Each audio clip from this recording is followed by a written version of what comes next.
Guys, so this is going to be my breakdown for the upcoming Blanchfield and Barber card. I gotta keep this relatively short. This card is gonna happen in 2 weeks after this fight night with Burns and Morales. So if you haven't already, check out the last video. I'm posting that and my bets along with that in the previous video. Hopefully I'm up. I'm doing a whole 2K to 100K challenge, and hopefully we keep it going. So these are my early picks for this Blanchfield and Barber card, and we'll just kind of jump into it. So I have my laptop here with my notes. The first fight being Santos, Rayando Santos versus Alice Ardeline. Santos is minus 290 right now, Alice at 240 or plus 240. I think this is pretty warranted with the price tag and everything. Dos Santos has had 2 losses back-to-back split decisions against Tomar, who she arguably beat, and then Alencar, which we kind of know is pretty decent. While Alice is she's 9-7, hasn't really shown too much.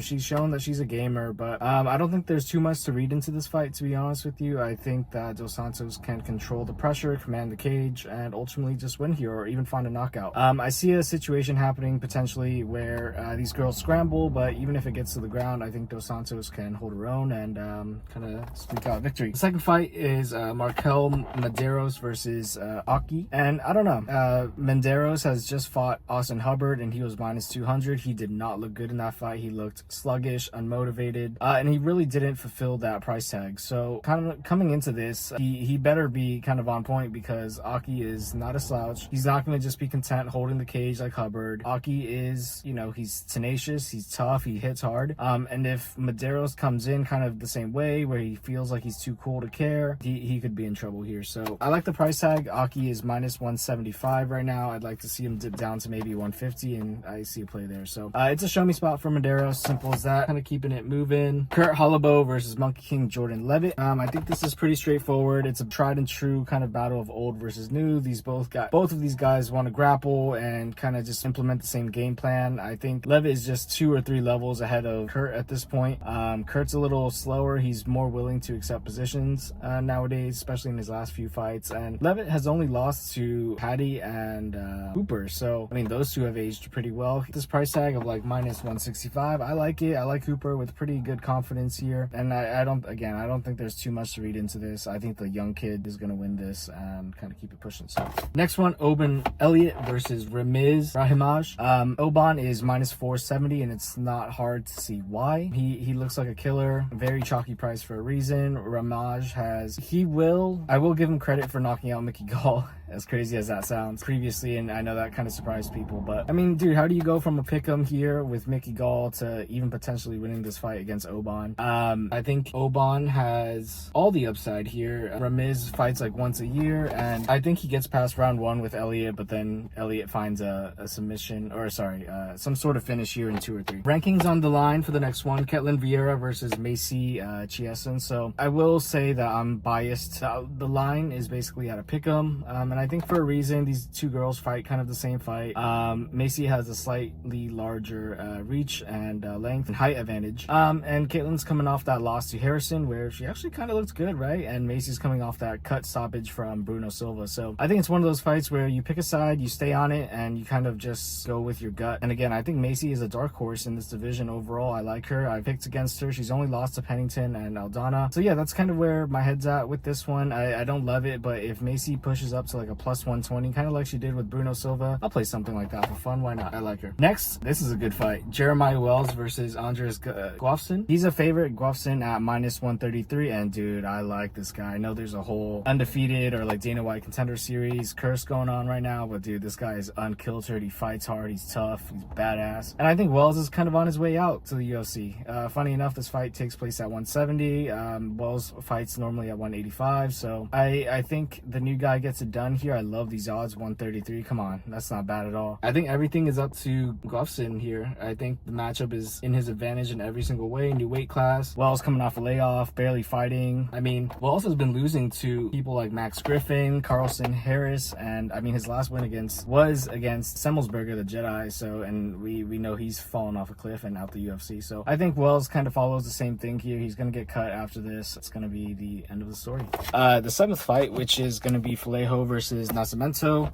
The odds aren't out on this one, but to be honest, I like both guys equally. Vallejo has shown that he's getting better and better, and I mean he's been looking good. So I think it's a hard fight to call in the sense that I could see the ground game and grappling threat kind of being neutralized, and if it stays on the feet, I think Nascimento has a slight edge on that front. But ultimately, I have no interest in betting this fight. I think Vallejo may win just off of previous experiences and just the momentum. Honestly, not much to break down watching this as a fan, unless someone sways my mind. Who knows? So opening up the main card, we have Zachary Reese versus Dusko Todorovic, and Reese is minus 280, but it feels right and feels wrong at the same time. You know, Reese is coming off that KO loss to Volkaev a few weeks back, and Volkaev just fought and he looks really good, so there's no shame in losing there. And then Dusko has been coming off of losses to, you know, Abdul Malik, Chris Duncan, Nujikani over the past few years, and I think the only concern here really is Reese, and if he comes in timid like with Mike Malott after the Neal loss. So I think if it somehow in a weird timeline plays out like a tit for tat battle, I could see Dusko winning this, but all in all, I don't think that's happening. Give me Reese here. Minus 280s feels right, and again feels kind of wrong at the same time, but we'll see. Hopefully Reese picks it up. Next fight, we have Dustin Jacoby versus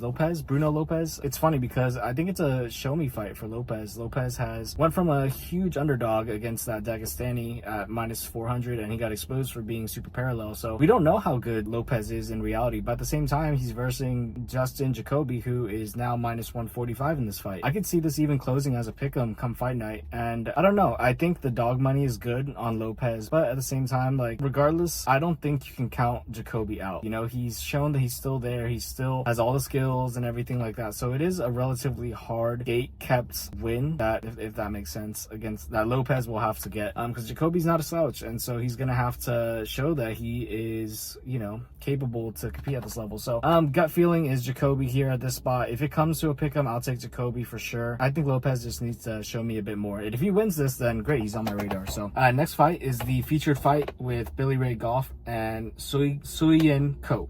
Goff is a favorite right now. Billy Ray at minus 165. I was never the biggest fan of Billy Ray, to be quite honest with you. I picked him against the Waters fight, and he has a dog in him for sure, but nothing really impresses me. I like Ko. I like that his Dana White Contender Series matchup showed that he could go the 15 minutes, that he has well-rounded skills, and I think it plays out in a weird way where Goff somehow wins the first round, kind of moving forward, and Ko is a bit slower, a bit more plottier, but stronger, and Ko eventually takes over in 2 and 3. So give me Ko by decision here.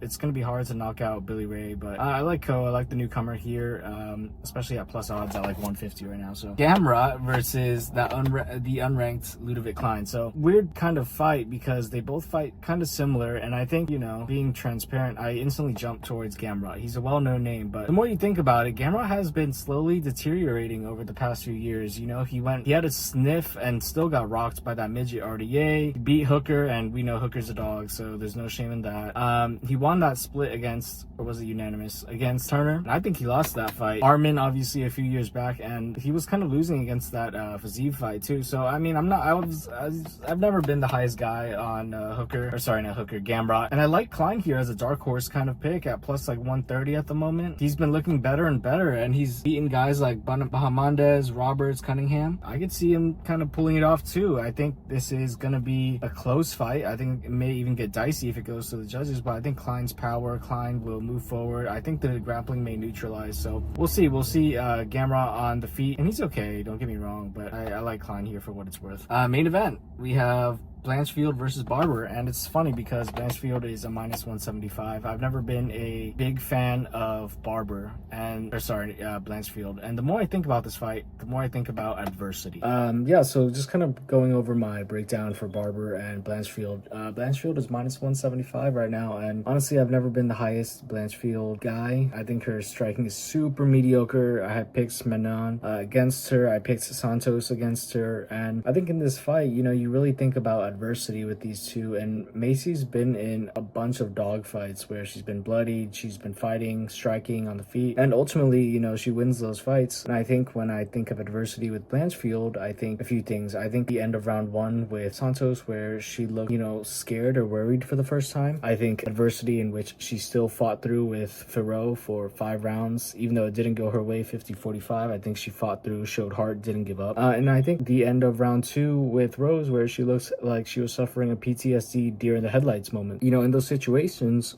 she could have gave up, and maybe it's her poker face. Maybe she doesn't have a poker face and she shows it all on her face. You know, she has that worried look. But I like the adversity that I've seen Erin really fight through. And really, I'm telling you, against that Rose fight too. Rose was up 2 rounds dominantly, and Blanchfield was able to go back to her corner, get her head right, get the takedowns, and ultimately, you know, win that fight. So I think when it comes dog to dog, we both know that these girls will scrap. I think at some point, because we know Barber is going to be better on the feet, and we know Blanchfield is going to be better on the ground. So I think it's one of those fights where, as much as I've avoided Blanchfield, I think she wins this fight. I think at some point over 25, she gets Barber on the ground, and Barber has not shown in a while her ground game, and if it exists, you know. So, and we know Erin's elite on the ground. So I think at some point she will get Macy on the ground, and you got to kill both these women to knock them out. I'll give them that. But I think at some point Blanchfield gets it done, whether it's on the ground, sub, or TKO. And even if it goes to a decision, I see Blanchfield winning here just off time and strikes. On the feet, though, you know, if it gets dicey, Barber's probably going to win that. I'm rooting for Barber here. I like Barber a lot, but both these girls are pretty cool. But yeah,